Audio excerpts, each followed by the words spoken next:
and everyone. My name is Dermila Yusufo, and I am the assistant of this one. Today, we will discuss and explain what is poster. What is the theme of this poster? Our topic or theme is about gender equality. Now, could you explain our poster about? The artwork shows gender equality as something shaped by society, technology, and personal awareness. At the center, a boy and a girl stand together, symbolizing equal value and partnership. Around them are symbols of male and female, justice, social media, education, and LGBTQ pride, representing the many influences that affect how people see gender. At the bottom, a pair of eyes reflects emotion and awareness, suggesting that equality starts with how we perceive and understand one another. The whole piece highlights unity, fairness, and the hope for a balanced and inclusive world. Symbolism. The image uses several or many symbols to represent the gender equality. At the center, two figures, one blue and one young, are held up equally by two people with glass eyes, symbolizing shared identity and support for women, for these icons of social and justice, and education. In the background suggests modern venues for promoting these rights. Number 10 show rainbow colors and the eyes of the bottom featuring rainbow and color beams. Further emphasizing the inclusion of the LGBTQ community and the emotional aspects of the ongoing struggle for equal rights and opportunities for everyone. The main reason behind focusing on this topic is to raise awareness about the importance of equality in our society by highlighting symbols like the rainbow colors and fair dance. The aim is to show support for mutual respect and opportunities for everyone, regardless of gender and identity. Number 1. Global facts. Women make up 70% of the world's poorest people, meaning inequality affects them mostly. As of today, no country has fully achieved gender equality. Women perform about 75% of unpaid care, 9% from childcare. Around 129 million girls are illness due to poverty, early marriage, and discrimination. Number 2.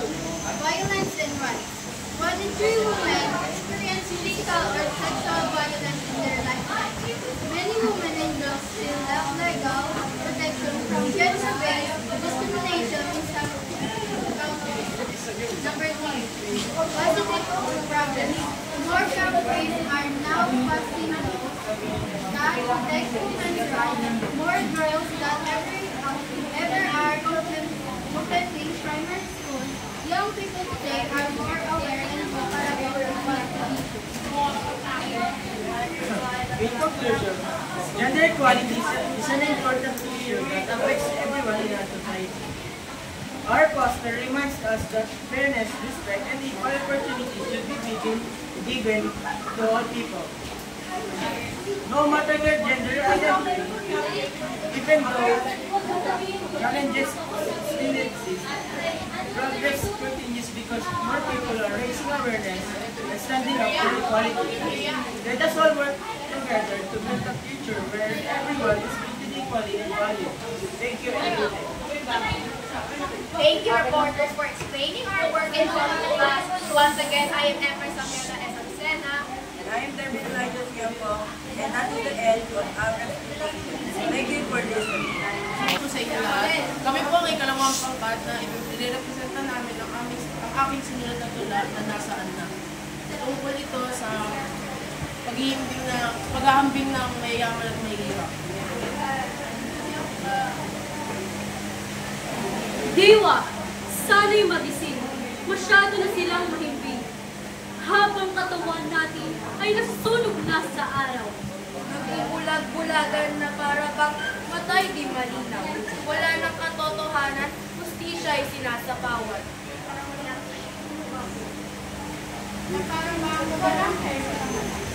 Wala na bang Nasa na ang pangako nyo at nasa na ang mga digital nyo. Hanggat ganitong sistema, lahat mabibigo. Lahat ay bigo. Ayun lamang po, maraming salamat. Good afternoon, everyone, and good afternoon, Ma'am Adonis. We are Group 3, and we are role-playing the inequality inside the room. Scene 1. In a small room, something unfair always happens. But today, do they finally notice the inequalities? Okay guys, it's time to play. Boys, sweep the floor. Girls, organize the chairs. Mop the floor and organize the cabinets. Ha? Iinit lang kami. Dali lang pala nun.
The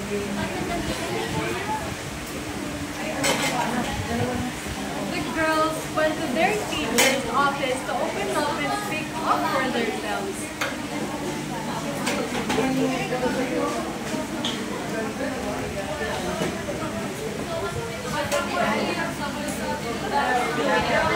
Unfair yun, di po yung babae kami lahat gagawa.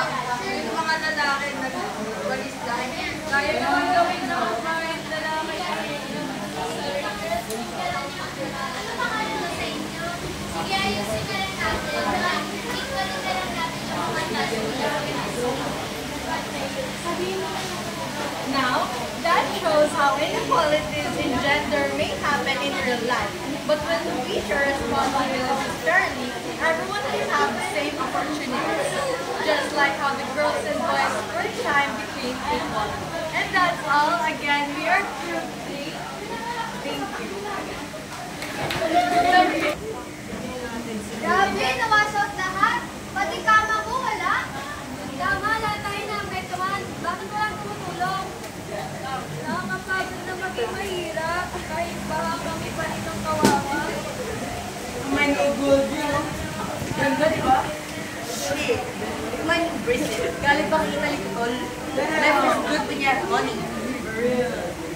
Sir, marami pong nagre-reklamo. Wala na daw sa pagkain.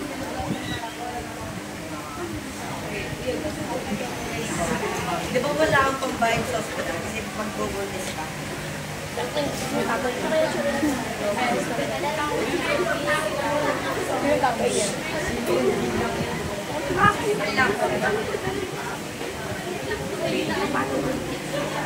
Tingnan mo sila, puro ginto. Tayo, basa, gutom, walang bahay. Masakit panoorin. Habang tayo nagkikilap sila, di pa party-party.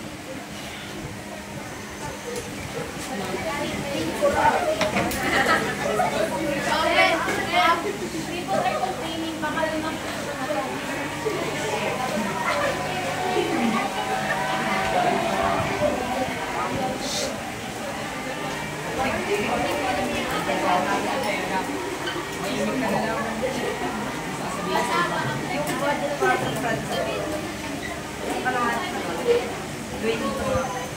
Pumili ka ng mga pagkain na kapag expire, parang mura lang. Ito ka lang sa akin. So, money for silence? Yes.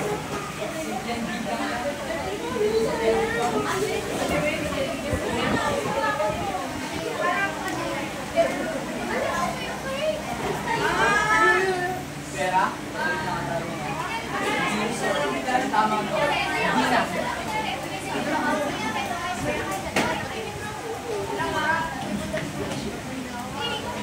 Mga tao,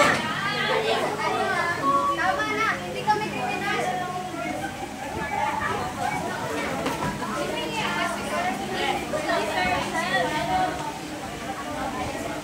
Pagkain na tayo! mga tao, is the evidence, videos, documents, witnesses, lahat ng grocery ni na Manungas, Muar at saka Medina, kumpleto. Marcel, hindi ko ito ginagawa. Mag-isa! Yung anak. May buntis yan, buntis. Ano nang ganon? Marcel! Nanalag damit. Sama pa rin, pananagutan ka. Sir, hindi naman gumawa nito.